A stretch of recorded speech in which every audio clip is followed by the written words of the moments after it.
অন্যোন্যাশ্রয় দোষ। সজ্ঞান সাপেক্ষ জ্ঞান সাপেক্ষ জ্ঞান বিষয়োত্তম অন্যোন্যাশ্রয়। অর্থাৎ কোনো একটি পদার্থের জ্ঞানের জন্য যদি অপর একটি জ্ঞানের অপেক্ষা করতে হয় এবং ওই দ্বিতীয় জ্ঞানটি যদি অপর একটি জ্ঞানকে অপেক্ষা করে, তাহলে ওই পদার্থটি যদি তৃতীয় জ্ঞানের বিষয় হয় তাহলে সেক্ষেত্রে অন্যোন্যাশ্রয় দোষ হয়। বিষয়টি আবার বুঝিয়ে বলি।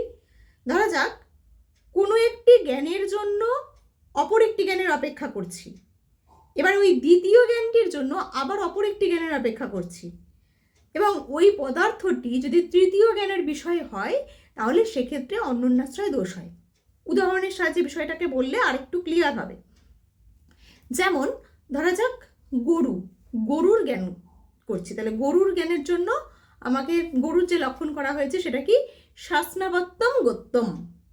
তাহলে গরুর শাসনা মানে কি? গলকম্বল, তাই তো?